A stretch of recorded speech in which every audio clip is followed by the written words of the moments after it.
The legendary Smokey Robinson has how many allegations against him? From how many people? Well, baby, I know he surely wants to cruise away from here now.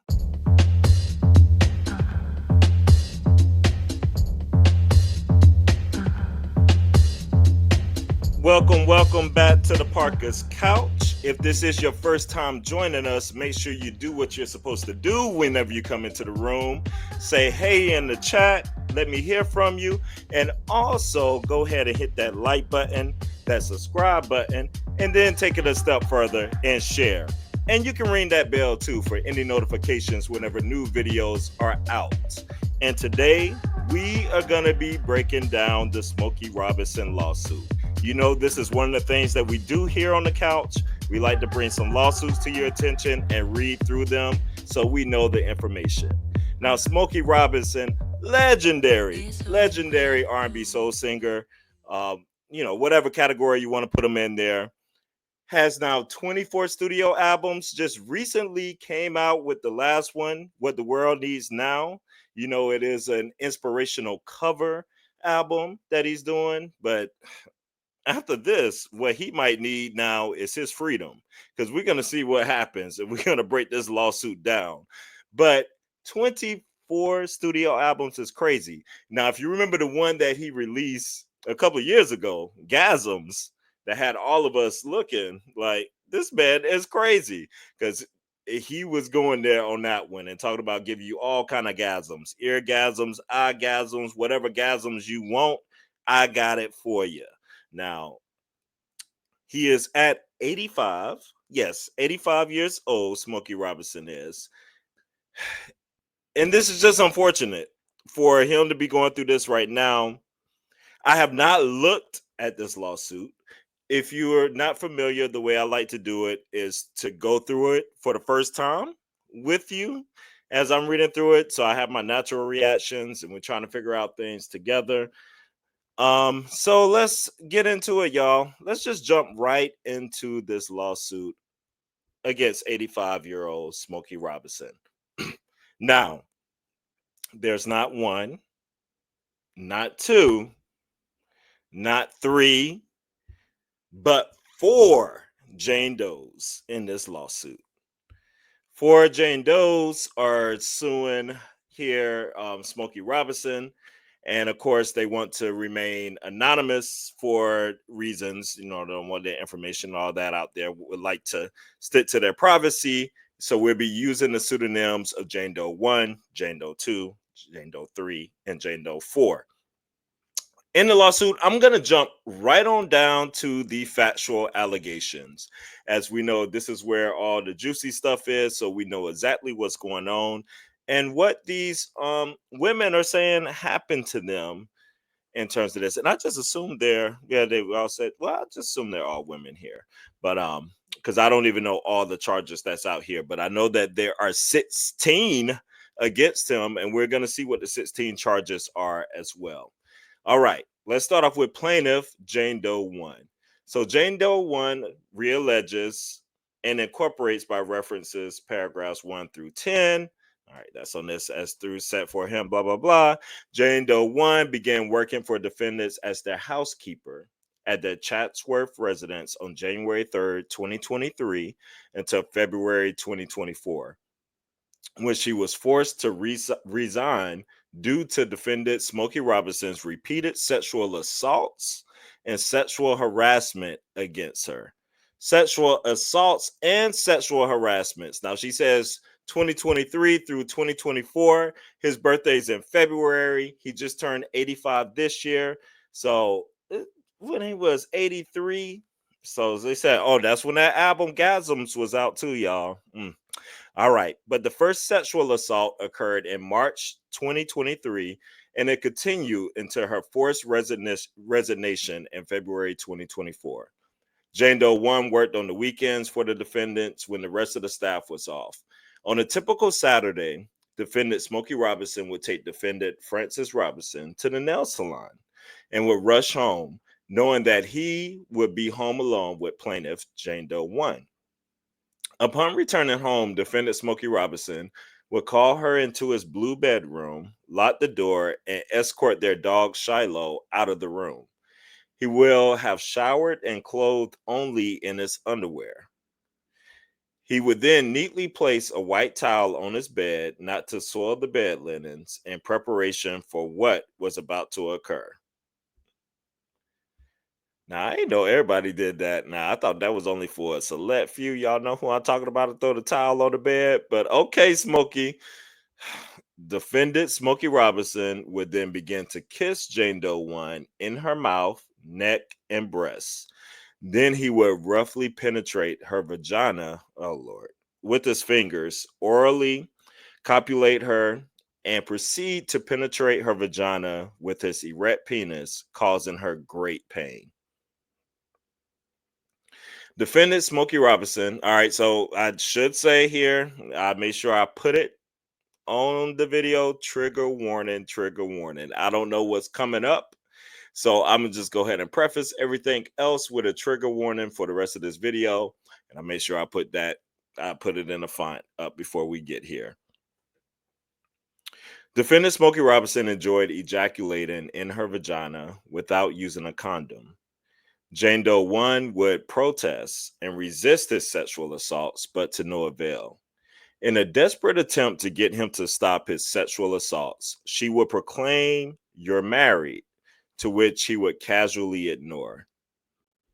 Defendant Smokey Robinson sexually assaulted Jane Doe 1 in the manner at least 7 times. Wow. The last assault occurred on February 17th, 2024, prompting her forced resignation on February 24th, 2024. Jane Doe 1 was unwilling to report defendant Smokey Robinson's unlawful acts to the authorities due to her fear of losing her livelihood, familial reprisal, public embarrassment, shame, and humiliation to her and her family. The possible adverse effect on her immigration status, uh, as well as being threatened and intimidated by defendant Smokey Robinson. Um, uh, Smokey Robinson's well recognized celebrity status and his influential friends and associates. Defendant Francis Robinson failed to take the appropriate corrective action to prevent defendant Smokey Robinson deviant misconduct against Jane Doe 1, despite having full knowledge of his prior acts of sexual misconduct, having settled cases with other women that suffered and experienced similar sexual assaults perpetrated by him. Defendant Francis Robinson also perpetuated a hostile work environment by regularly screaming at Jane Doe 1 in a hostile manner, using ethnically pejorative words and language. During Jane Doe's 1's employment with the defendants, she worked 10 hours per day, 3 days per week, Saturday through Monday, at the rate of $18 per hour. They failed to pay minimum wage or pay overtime wages for the hours worked in excess of 8 hours, nor provided rest for lunch breaks. She would often work holidays for the defendants without being paid the holiday rate. Defendants also failed to provide Jane Doe 1 wage statements for the hours worked. All right, so we have a few things up in there with that one. Now, in these first, we got to say allegedly, these are allegations being made, but it does answer some questions when you get to that immigration piece of, one of the immediate questions is why? Why didn't you say anything and all this stuff? Why did you persist? There's a threat of your immigration status. That's a whole nother atmosphere and things to deal with around there. Bringing in the wife into the lawsuit and saying you had full knowledge of this. Now, I'm not aware of Smokey's thing settled outside of court and what's happened before. We had to look that up, a simple Google search. But sadly, it's not surprising that that would be the case. But not even paying minimum wage either, and not overtime hours. If all this is true, all this is just so super foul. But in that first Jane Doe 1, we got the accusation of 7 times that things happened and how he would send the wife off to get her nails done while he did his dirtiness. at 83 and 84 years old. All right. Jane Doe 2. Plaintiff Jane Doe 2 realleges and incorporates by the reference paragraph. All right, we can skip that part. Jane Doe 2 began working for defendants as a housekeeper at the Chatsworth residence in or about May 2014 until February 2020. I'm just like, wow. So is all this going to be housekeepers? When she was forced to resign due to defendant Smokey Robinson's repeated sexual assaults and sexual harassment against her. Defendant Smokey Robinson's brutal sexual advances were constant and even predictable throughout her employment with defendants. Defendant Smokey Robinson's sexual assaults began in the later part of 2016 when they were home alone. He would text message her, asking her to meet him at the areas in their Chatsworth residence where closed circuit cameras weren't located. He would then summon her to either the laundry room or garage where there were no cameras. When arriving, he would immediately grab her and begin to penetrate her vagina with his fingers, causing her excruciating pain, and then would proceed to R her. R word, yes. Whew. Boy, the triggers, y'all. The triggers. Defendant Smokey Robinson also forced her into his blue bedroom and made her perform oral sets on his erect penis. Therefore, or thereafter, he would proceed to forcibly penetrate her with his erect penis without using a condom. He would enjoy ejaculating all over Jane Doe 2's face, much to his satisfaction, her abject humiliation. Defendant Smokey Robinson sexually assaulted her in this manner on at least 23 different occasions. Defendant Smokey Robinson would threaten her. Sorry, not beaten. Smokey Robinson would threaten her that if she refused to have sex with him, he would make defendant Frances Robinson be mean to her, which she was very capable of being. Jane Doe 2 was unwilling to report defendants Smokey Robinson unlawful acts to the authorities due to her fear of losing her livelihood, familial reprisal, public embarrassment, shame, and humiliation to her and her family, the possible adverse effects on her immigration status, as well as being threatened and intimidated by defendant Smokey Robinson's well recognized celebrity status and his influential friends and associates. Defendant Frances Robertson failed to take the appropriate corrective action to prevent smoke. All right, so same thing, saying like she knew everything. So it's the same as that thing. Now we also got the same thing as far as using, pejorative words and language, and also with the pay. Now she claims Jane Doe 2 that she worked 10 hours per day, 6 days per week, Monday through Saturday at the rate of $10 per hour, increased to 12 in 2017. They failed to pay the minimum wage, overtime, all that. $10, then the 12. All right, Jane Doe 2, 23 times she says it happens. We have 7 with Jane Doe 1. Jane Doe 2 says all this happened 23 times. And the wife is brought back into this too, again, as well, as far as knowing this and known to be mean and all these things. All right, let's continue on with Jane Doe 3. Jane Doe 3, plaintiff Jane Doe 3 realleges. All right, we know that part. Jane Doe 3 began working for defendants as a housekeeper at the Chatsworth residence in or about February 2012 until April 2024. Oh, I guess, wait, these overlap, right? Because the other one started in let me back up and see that the other one started in 2014 to 2020 of February, and this one started February 2012 to April 2024, which overlap with the Jane Doe 1 too. That's did 2023 to 2024. All right. And said she was forced to resign in April 2024.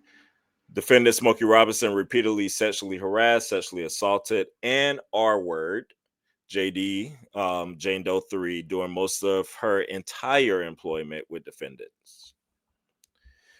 So she alleges that defendant Smokey Robinson would force her into his blue bedroom, where after he would perform his ritual of exiting his bathroom nude or wearing only underwear after showering, and then carefully placing a towel on his bed not to soil the linens for what was about to occur. He would then disrobe Jane Doe 3, and then orally copulate her. Then he would force her to lie face down on the towel so that he would penetrate her vagina with his erect penis from the rear. Defendant Smokey Robinson repeatedly R word JD3 in this manner at least 20 times.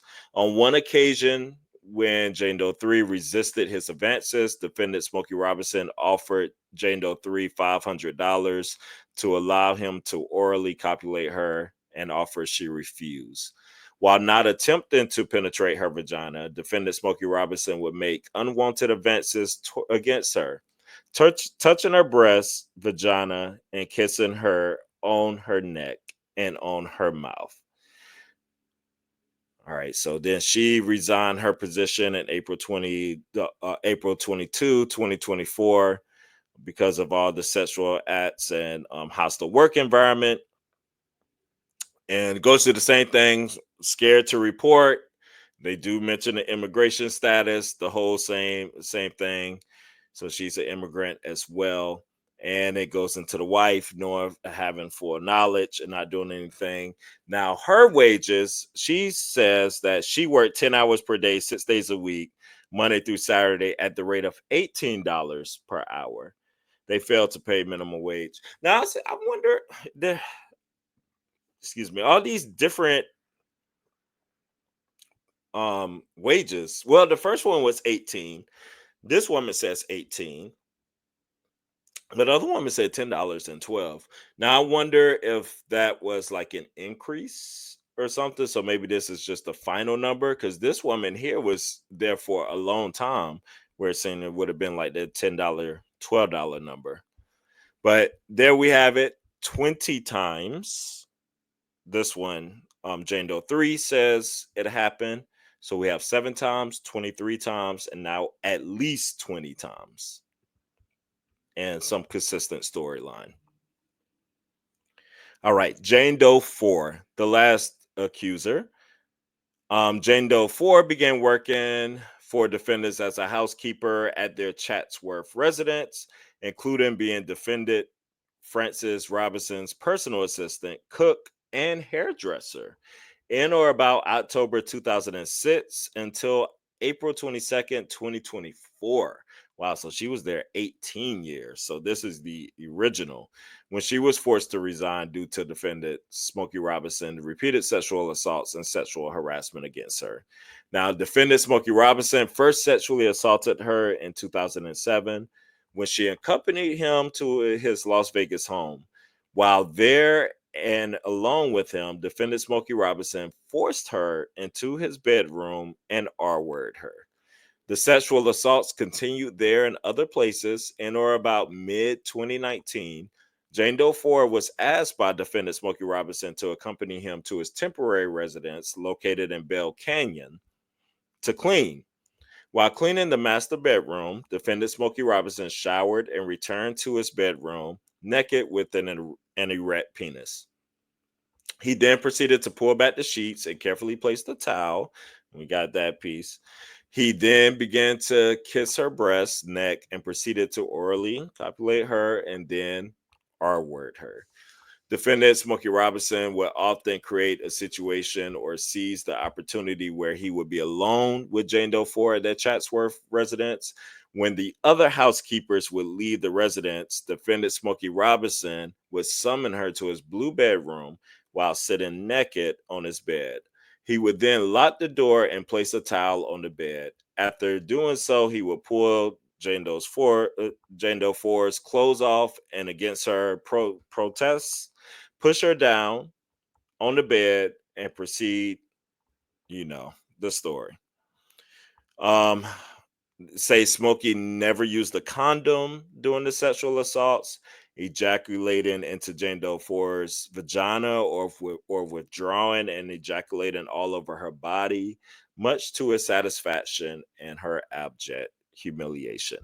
Defendant Smokey Robinson would also constantly admire and touch Jane Doe 4's breasts, kiss her neck, and force his tongue into her mouth. His sexual harassment and assaults continued to the very day she decided to resign her employment with the defendants.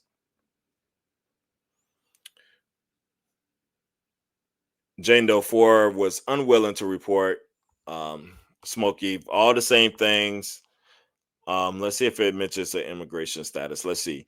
So she failed to report defendant Smokey Robinson's unlawful acts to the authorities due to her fear of losing her livelihood, familial reprisal, public embarrassment, shame, and humiliation to her and her family, as well as being threatened and intimidated by defendant Smokey Robinson's well-recognized celebrity status and influential friends and associates. So it doesn't appear that Jane Doe 4 is an immigrant. So 3 are immigrants, and Jane Doe 4 appears not to be. Let's see. Talk about defendant Francis Robinson failing to take the appropriate action and perpetuating a rough working environment. Now let's see what her pay was. Says during Jane Doe 4's employment with the defendant, she worked 10 hours per day, 6 days a week, Monday through Saturday. That's consistent at the rate of $15 per hour, raised to $20 per hour in 2018. I guess since she was the more senior person, that's why that would have been 20. They failed to pay minimum wage or overtime, go through that whole thing there as well. Wow. Well, those are the accusations from the 4 there, which are quite a lot. Um, let's review the charges, and then I'm gonna share some of my thoughts, I guess I'd say, on this. All right, so let's jump down here to the cause of actions. First, we have negligence. So there, that's defendants acted negligently and carelessly. It's caused personal injury. So that's one charge of negligence. A second charge of sexual battery, which I think we definitely got through the piece.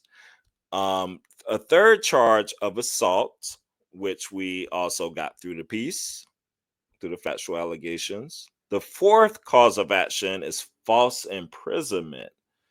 So here they say defendant Smokey Robinson intentionally deprived plaintiffs of their freedom of movement by the use of physical barriers, force, threats of force, menace, and unreasonable duress, including locking his blue bedroom door to prevent plaintiffs' attempt to flee from his sexual assaults.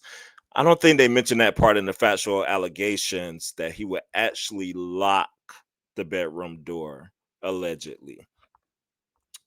Plaintiffs were harmed by defendant Smokey Robinson's forceful confinement, restraint, detention, including physical and emotional harm as a result of being trapped in his bedroom while being assaulted by him.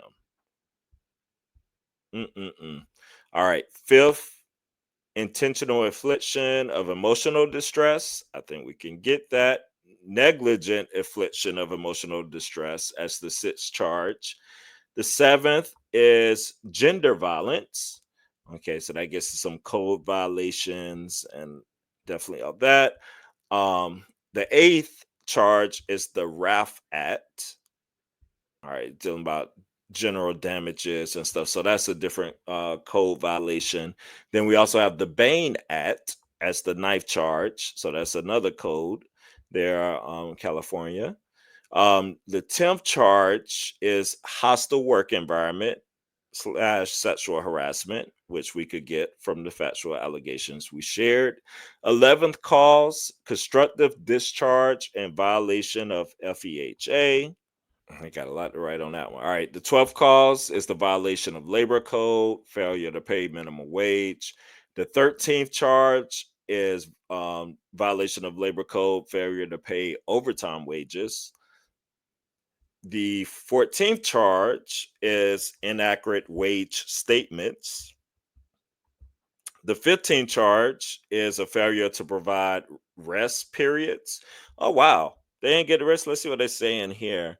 Um, Plaintiffs regularly work without any rest periods, as mandated by California labor laws. Then they share what the law is there. At all times during plaintiffs' employment with defendants as non-exempt employees, they were not regularly provided with a 10-minute rest period for every 4 hours of work. So that's some additional pay that could come their way for that. Failure to provide the 16th charge is failure to provide meal periods, which I guess that goes into the labor codes. If you're not getting breaks, then they're not even getting the opportunity to eat and stuff. Then um, it says, in fact, the plaintiffs well, let's see what's required. During the plaintiff's employment with defendants as a non exempt employee, plaintiffs worked in excess of 5 hours a day without being provided a statutory required half-hour period in which they were relieved of their duties. In fact, the plaintiffs had to conceal the fact from the defendants that they were eating at all during their employment. Plaintiffs did not consent to waive their meal periods on days they worked over 6 hours. Mm, that'd be more money there for that. That's crazy. Now all these figures add up. Everything is no less than 50 mil coming out here for all these charges. Like any amount, but not less than $50 million. So yeah. There we have it, folks. There we have it. And let me just see something because they did mention the wife and stuff a lot. So let me make sure it's the wife a defendant too. So Jane Doe 1, 2, 3, or 4, yes, versus Smokey Robinson, William Robinson Jr., aka Smokey Robinson, and also Francis Robinson. So it is a charge against both of them. So both of them are being sued in this lawsuit. Now, some things I think naturally when people hear this, first of all this is absolutely disgusting. I think men who just abuse women are some, like, if not the lowest scum that's on the piece of the earth. And we got to say all allegedly in this case, but I'm speaking for those who have been proven and who do so. Like, throw them all under the jail. I don't care how old, young you are, whatever it is. You deserve punishment. So I know some of the initial thoughts I think that will go through people's mind is like, he's 85 years old. Like, how is he doing this? Now we see some of these charges did go back to what, 2007 was whenever it first started. So quick math, was that 20, no, 19, 18 years ago.